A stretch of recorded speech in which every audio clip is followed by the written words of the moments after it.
Hey, what the heck is that? This is how to make a bristlebot.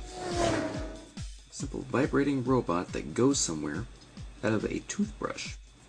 So the first thing we need is, of course, the toothbrush. And you can see this is the head of a toothbrush, and I've just taken a regular toothbrush and used the clippers to cut off the main handle.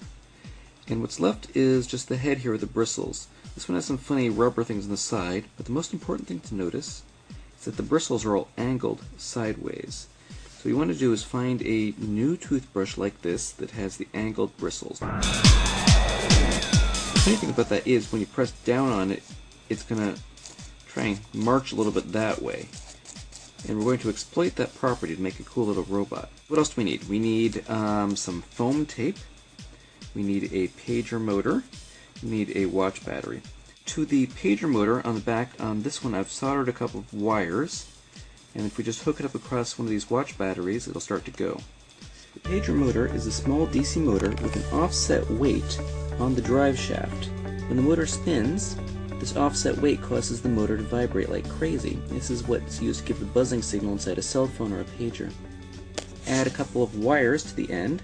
You can touch those wires that hook up to the motor terminals right across the terminals of a watch battery and make the motor spin and vibrate. So that's all we really need to get a little motor going. Next we're going to add a piece of foam tape to the top of the toothbrush head. Okay, we mount the motor on top of the toothbrush so that even when the motor spins, this weight doesn't touch the foam tape and get stuck there. Got it?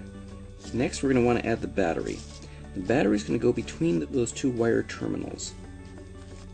Now if you notice, I've got one wire bent down, touching the foam, and the other's up above, and it's going to clamp down onto the top of the battery when it's in there. Let's see if it works.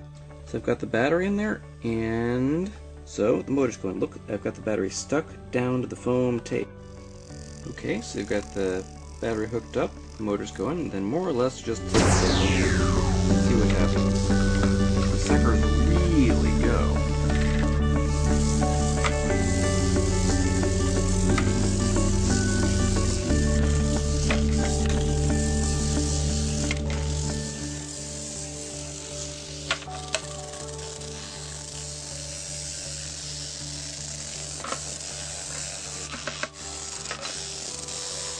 So as you can see, this thing really goes because of the directionality imparted by the bristles of the toothbrush. So that's it, an easy 5-minute toothbrush robot, the bristlebot from Evil Mad Scientist Laboratories.